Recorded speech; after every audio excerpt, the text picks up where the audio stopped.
Hello friend, आज के उत्तर लेखन में ऋग्वैदिक काल और उत्तर वैदिक काल में अंतर में जो है इस पर एक प्रश्न पर मेंस के 250 शब्द या 150 शब्द में इस एक पीडीएफ से आप आंसर लिख सकते हैं।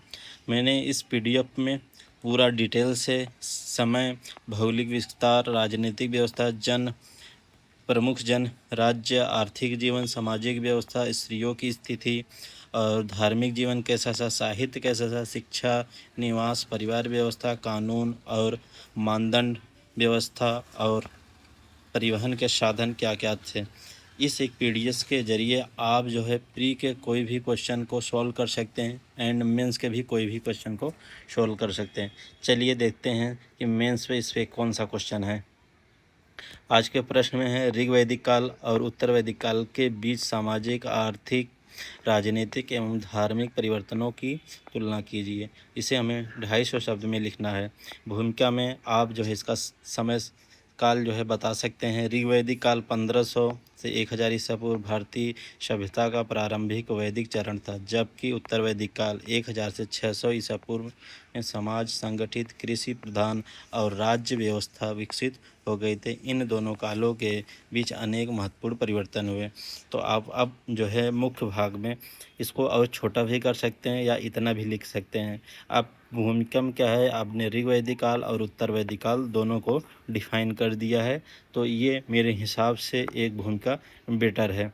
आप अपने अनुसार इसको लिख भी सकते हैं। तो राजनैतिक परिवर्तन के बारे में आप बता दें, आर्थिक परिवर्तन क्या क्या हुआ था उस समय जो है वो भी बता दें। पहले उत्तर वैदिक बता दें, पहले ऋग्वैदिक काल के बता दें, फिर उसके बाद जो है उत्तर वैदिक काल के बारे में बता दें एक एक लाइन में। सामाजिक जीवन में क्या परिवर्तन हुए थे ऋग्वैदिक काल में और उत्तर वैदिक काल में, वो भी आप एक एक लाइन में बता दें। धार्मिक परिवर्तन में चलिए इसको पढ़ते हैं। ऋग्वैदिक काल में प्रकृति पूजा, सरल यज्ञ तथा इंद्र, अग्नि, वरुण आदि देवताओं की उपासना प्रमुख थी ऋग्वैदिक काल में। वही उत्तर वैदिक काल में यज्ञ जो है कर्मकांड का महत्व बढ़ा, ब्राह्मणों का प्रभाव बढ़ा तथा विष्णु, रुद्र, प्रजापति जैसे देवताओं का महत्व बढ़ गया। निष्कर्ष हमने थोड़ा बड़ा कर दिया, इसको आप और कम में भी लिख सकते हैं। अतः स्पष्ट है कि ऋग्वैदिक काल का समाज अपेक्षाकृत सरल, जनजातीय और पशुपालन प्रधान था, जबकि उत्तर वैदिक काल तक भारतीय समाज कृषि प्रधान, अस्थायी, संगठित तथा राज्य व्यवस्था, वर्ण व्यवस्था और धार्मिक कर्मकांड की दृष्टि से अधिक विकसित हो चुका था। यही परिवर्तन आगे चलकर महाजनपदों के उदय और भारतीय सभ्यता के विकास का आधार बना।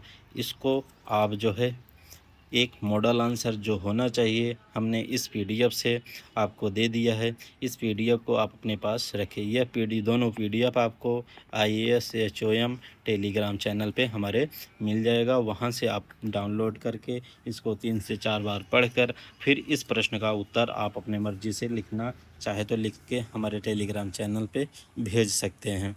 तो दोस्तों, ये आज का प्रश्न था। कैसा लगा वीडियो? अगर वीडियो अच्छा हो तो प्लीज़ वीडियो को लाइक एंड सब्सक्राइब करें और ये दोनों पीडीएफ हमारे चैनल IAS HOM पे वहाँ से ज्वाइन करके डाउनलोड कर सकते हैं। थैंक यू दोस्तों, कल मिलते हैं एक नए प्रश्न के साथ।